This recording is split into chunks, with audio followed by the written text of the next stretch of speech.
I have been blind since birth.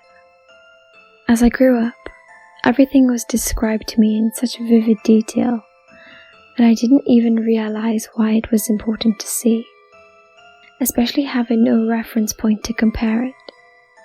We lived in a single-floor ranch house. That's what my father told me.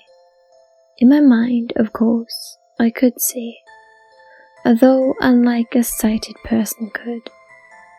I had spatial awareness. I knew where my bedroom was, where the bathroom, living room, and kitchen were. Each wall had its own texture. I don't know if that was done on purpose, or if I could feel things that others never noticed. I rarely fell over. Only if father or one of the visitors put something somewhere they shouldn't have. It was usually the visitors, and father would shout. They visited infrequently, and only briefly when they did. Father said I shouldn't speak to them. That it unsettled him. He'd worry when I saw something he didn't. Saw it with my ears, or by touch. Ellie was the first. She seemed very nice. She asked me my name and why my face was so messed up. She was in the living room. I could hear where she sat down. I could hear her breath. Harsh, nasal sounds, as if her nose was blocked. When father had a cold, he'd always breathe through his mouth, big, laboured breaths, as he wasn't used to it. When people mentioned my face, I always touched it, trying to work out why it was so strange to them. When I asked if I could touch theirs, there was always a pause. I guess sighted people never did that. Why would they need to? When I asked Ali if I could touch her face, she reluctantly agreed, but moments later, father entered the room and asked me who I was speaking to. I told him nobody. He would always punish me when I spoke about them. I think it scared him. He'd take my arm and march me off. I'd be knocked off balance and disorientated, to the point where when he finally set me down, my hands would frantically search my surroundings until I knew where I was. It was usually my bedroom, though every now and then he'd leave me outside, in the middle of nowhere. That was the worst. I would be lost and scared. He told me about the road that ran in front of the house and explained that the sounds I heard were cars. Those sounds were my only means of recognizing my surroundings. I waited until I heard one, and then I knew which way to turn back to the house. I heard Ali that evening. She whispered to me, saying she was scared. I whispered back, but she didn't hear. I asked father about Ellie. He didn't want to talk about her. I asked him why. He didn't reply.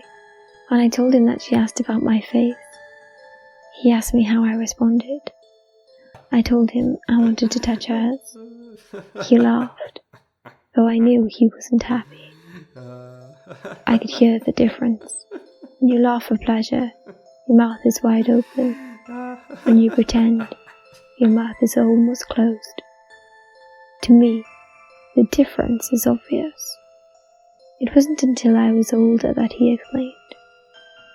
He says we lived in a special place, connected to the other world, that sometimes dead people slip through, people who died in pain and wanted to reach the living. He explained that because I couldn't see, I was able to tune into that. They knew I was listening when others weren't. He said I had to ignore it. Otherwise, he told me, they'd latch on and never leave. All the dead want is to be alive again, he said. It was dangerous. They would trick me. They said he knew how to deal with them. but he couldn't help if they became attached to me. Alex appeared to me a few years later. She told me she was lost and didn't know where she was. I told her I wasn't allowed to speak to her. Still, she pleaded for help. I kept quiet. "Did you speak to them?" Father asked. Though I was upset, I told him no. I wished I could help her. I knew what it was like to be lost, and it scared me. Alex didn't whisper to me at all. I'd ignore her, and she ignored me. Father saved me, and I was thankful. After Alex, I knew what I needed to do, so I did it. The spirit stopped bothering me after that, for a very long time. That was until Sarah appeared. Sarah didn't give me a chance to be quiet. I was on my own, sitting in the living room and listening to television. "Help," she said. I need to find a way out." I stay silent. "You can hear me, can't you?" she asked, surprised. "I'm not allowed to speak to you," I told her. "Please," she begged. "I'm scared. I'm lost. I want to see my daddy." I gripped the arms of the chair and told her I wasn't allowed. "He's dead," she said. I didn't answer. "Your father is dead," she said again. I wasn't going to fall for it. I heard banging from around the room as things began to fly and shelves began to shake. "Stop it!" I shouted, and it did. "Please help me leave," she said. I wasn't going to talk to her. I did the only thing I thought would help. I unlocked the front door, hoping she'd run out and get lost. When I heard from her no more, I locked the door and sat back down. I listened intently for any signs that she was still there. Except from the sounds of the TV, it was silent. I hated when my heart raced. I became all too aware of the tick-tock feeling of the rise and fall within my chest, like it was about to explode. When I heard my father's voice, I screamed. "Son," he said, "I need your help. I think I'm dying." I did what he told me to do. I didn't speak. If he did die, he'd never leave me. Instead, I raced out into the open air and shouted for help. I shouted until my voice was hoarse. I heard the sounds of cars racing along the road in front of my house. I shouted until I heard someone respond. It was a woman. "What's wrong?" they asked. I told them I think my father was dying. They asked what happened to my face. I pleaded with them to help me, and they promised they would. I sat down on the grass and waited. Sometime later, the woman returned to me, asked if she could hold my hand. "I'm so sorry," she said. I heard the sound of the sirens. I asked what was going on. The woman said she was there for me. As the noise died down, a man asked me a question. "I'm a paramedic," he said. "What happened to your face?" I told him I was fine.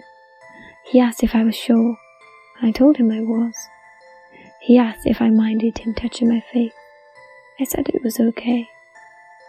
A moment later, I felt a pressure release from around my forehead, and the air felt cold against my skin.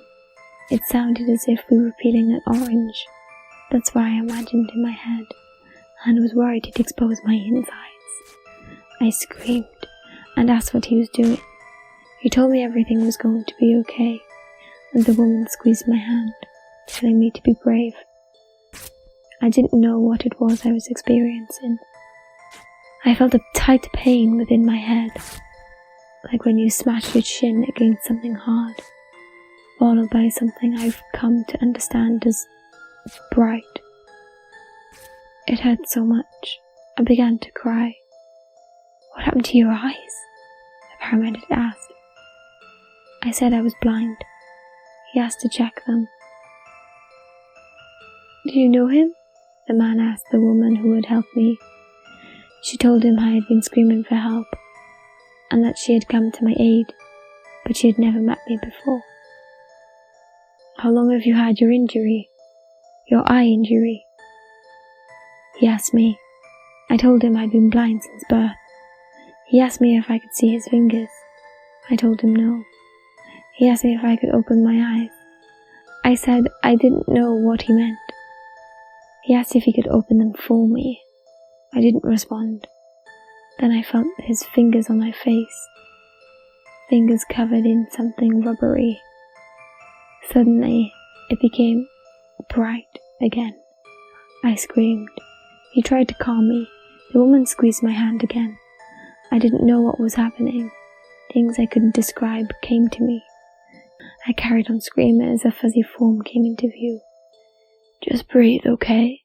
the paramedic said. "Everything will be fine." "When was the last time you saw?" As my heart began to calm and my breathing slowed, I became distracted by what I was experiencing. It overwhelmed me. I wanted to cry, and I did. "How long has it been?" he asked again. "I've never seen anything before," I told him. I was told to keep my eye mask on for most of the day, only taking it off at night at first to allow my eyes to adjust. At the same time, I was placed in the custody of my aunt and uncle. They were shocked at what happened to me and that I had never attended school. The past few years had been a roller coaster.